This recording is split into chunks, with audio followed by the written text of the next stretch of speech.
The Sokani Tiny Twin comes in kind of a hard shell case. The Rode Wireless Go 2 comes in a very much a soft shell kind of neoprene case. Sokani definitely gets a point there for the case. I wouldn't give a point to Rode either way because it has a case, it's just not a great case. Plus the Sokani Tiny Twin has amazing storage and organization, which I love. The Rode, you just stuff it in and go, which perhaps has its own merits, but I kind of like the organization of it. Man, this wind is a little brutal today. So let's take a look inside each package. Let's start with the Sokani Tiny Twin. You will get your receiver and 2 transmitters. You get a phone holder and a cold shoe adapter, both of which can mount onto tripods. You get a USB-A split into 3 USB-Cs, so you can use one cable to charge all 3 devices at the same time. You also get 2 external lav mics that you can plug into the units to run the wire. It's very similar to what you see with what I'm using today, which is a Tascam DR10L. It's a self-contained unit, so it doesn't transmit anywhere. It just records to a micro SD card. And then the last couple things you get with the Tiny Twin are you get a camera cable and a phone cable, and then you also get 2 clips that you can attach to any of the devices along with a magnet. So you could clip it onto a shirt or a jacket without actually having to use the clip. I'm not 100% sure of any situations why you would want to use that over something else, unless you're going to glue the magnet underneath your table and then stick your microphone under the table and hear secret conversations, which is a interesting idea for some super cheapo clips. So just looking at the box, things I do and don't like about the Sokani, I really like the USB-A to the split USB-C cable. I love how efficient that is, that it's only going to take up 1 USB slot to charge. Of course, to have external lav mics included is a big plus. I'm not sure what the quality is, and we're going to test that today, but just because they have them, I would give that a point as well. The clips I don't love. I put on the microphones at one point, I slipped the clip on with the magnet, and I put it on my shirt, and then as I was trying to get it off, the clip actually snagged the thread in the collar of my shirt. So that's a negative against the Tiny Twin. Otherwise, just right out of the box, everything looks awesome. So if we switch, take a look at the Rode Wireless Go 2. What we have included here is, of course, 1 receiver, 2 transmitters, no external lav mics included. They include 3 little dead cats that can be attached directly to the lav mics because all of these lav mics have microphones built into the unit, and you have the option to use the external lav mics. 3 individual USB-A to USB-C charging cables, so I don't love that as much, but they are a little bit smaller, a little less bulky, and then you have 1 cable to plug into the camera. So a huge con is that they don't include external lav mics. Price tag of $300 kind of stinks. If I was going to put that as a positive or a negative, I would put that as a negative. I'd much rather pay the price of the Sokani, but you also have to bear in mind that Rode is pretty much the industry standard for microphones, along with a few other companies. If you're buying Rode mics, you're buying good mics. There's no question about it. I'm also going to give it a negative point for the case because I just don't love it. There's really no room if you do purchase external lav mics to attach to these. You might be able to squeeze them in, but the other big negative is that if you buy the Rode external lav mics, they're $80 a piece, so on top of $300, it's an extra $160 plus tax. So if we take a look at the Tiny Twin and the Wireless Go 2 side by side, I have the receiver and 1 transmitter from each one. So the first thing you'll notice is that the Rode is definitely smaller than the Sokani. For comparison, the Sokani is even still smaller than my Tascam by a little bit. And even the Tascam is not a huge microphone. So it's not necessarily a huge deal that the Sokani is a little bit bigger, but the Rode definitely gets a point for being smaller. That being said, when you feel them in the hands, the Rode, it feels more solid. So if you tap on them, the Rode definitely feels more solid. The Sokani feels kind of like there's empty space inside, which makes it feel cheap. If we look at the clips on each one, they've got more or less the same design, As far as the longevity of the clips, it's hard to say. These kind of clips, they worry me. Like, they just feel weak in general. I think I might be a little bit more worried about the Sokani, but I can't give a point either way. Looking at the fronts of the devices, the receivers each have a screen. The transmitters, the Rodes do not have a screen, but the Sokanis do. I guess it's kind of helpful because then you know by looking at your transmitter whether it's actually broadcasting or not, or whether the microphones are muted or not. So I will give Sokani a point for that, because each microphone does have the ability, with a quick press of the power button, you can mute either of the Sokani microphones or the Rode microphones. But the Sokani's obviously having a screen will indicate that it's muted. And then on the receivers, you have the ability to mute, but with the Sokani, it appears to be all or nothing. And with the Rode, you can individually select which microphone you want to mute, which is great. If you got one person who's maybe hacking up a lung or something, you can mute them and not capture that. As I mentioned, the transmitters have slots for external lav mics. They have microphones built into the units as well. However, the Rode has a spot for their included dead cats, which I almost feel like is another point that you even have the option, because with the Sokani you have no option. All you just clip it on and go for it. However, that's the beautiful thing with their external lav mic, is that they do come with a foam windscreen on them to help. Of course, they both charge with USB-C, as we've discussed. You've got buttons to adjust all the volumes, and that's pretty much it. Power buttons. One last thing that's a point against the Sokanis is, as I was kind of testing some things out and learning about the features in the studio, is the Sokanis, just by being on, were heating up quite a bit more than I would expect. I would not expect these to heat up at all, and the Rode doesn't. So that's not necessarily a point for Rode, but it's definitely a point against Sokani. Now, the last feature on paper, which I haven't tested yet and we're going to test in just a minute, is the transmission range of these devices. The Sokani claims a 50-meter transmission range, or 150 feet, while the Rode claims 200 meters or 600 feet direct line of sight. So that's why we're out here today, is I'm gonna walk about 650 feet that way and see how these actually stack up. All right, so I am all mic'd up. It's a pretty good day to test out how these do in the wind. Up here we have a Rode mic with the dead cat, and I have to minus a point from Rode, because with the dead cat you can hardly see the LEDs that even tell you anything about what's going on. We've got the other Sokani up here, and then we've got a Rode and a Sokani down here with the external mics plugged in, and they're both just down here right next to the Tascam, so you've got a really good comparison as to how the audio does with each mic as I'm just talking in this crazy wind. Okay, I'm gonna start right where the cameras are. 50. So this is 50 steps, about 100 feet. So it'd be what?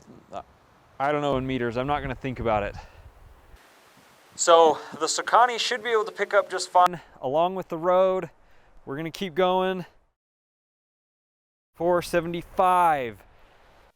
This should be the edge of the range for the Sokani. So I'll let you hear how the Sokani is going to sound. You probably won't be able to hear anything being right on the edge, but it would be interesting to see where things cut out. So 75, I shouldn't have gone towards the trees. I should have gone the other way.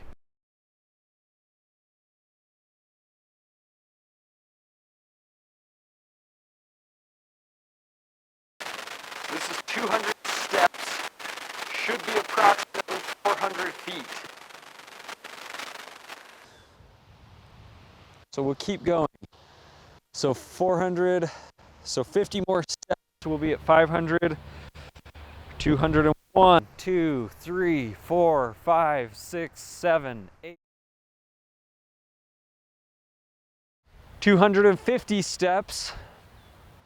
This is 500 feet, so the Rode should still be able to pick up.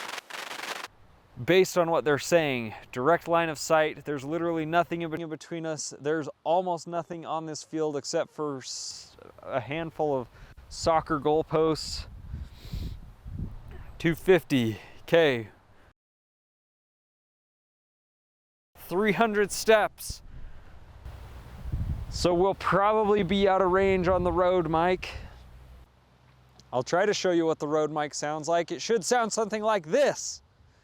We probably shouldn't be able to hear anything whatsoever. I can't tell from over here. 325 steps.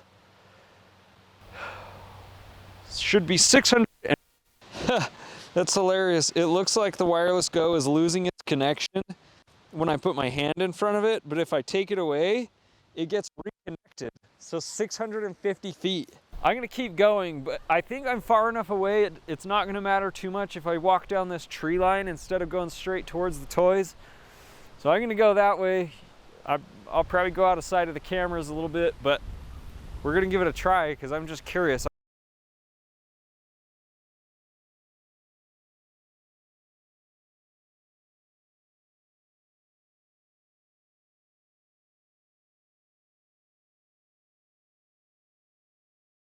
It was per second. So I'm gonna count my steps coming back and we'll see how these are doing.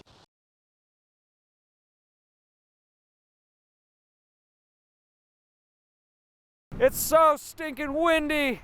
It was 506 steps back from way over there where the Rode mic was indicating to me that it was like right on the edge of being able to be connected.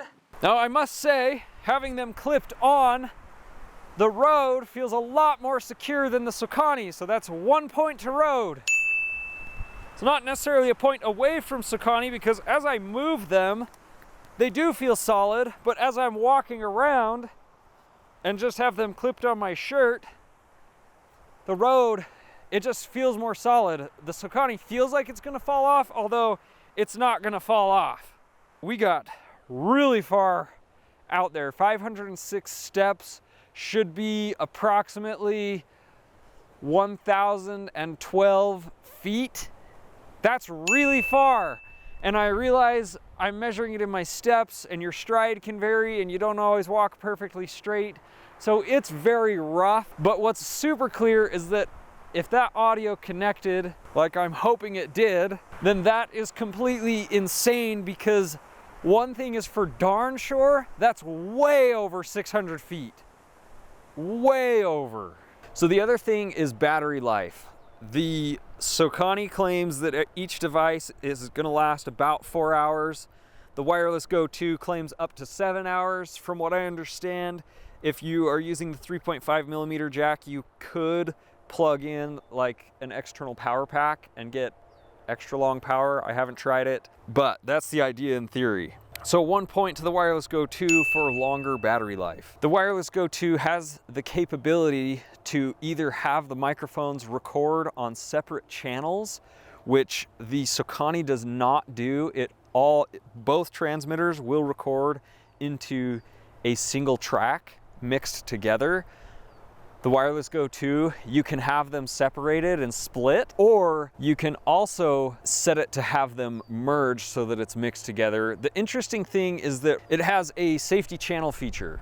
So basically what that means is you set the volume. If something loud happens, like all this stinking wind out here today, or somebody laughs really loud or they cough right into the microphone, it gives you a safety channel that's 20 decibels lower, so that you have something to fall back on. The camera's only gonna produce one stereo track with a left channel and a right channel.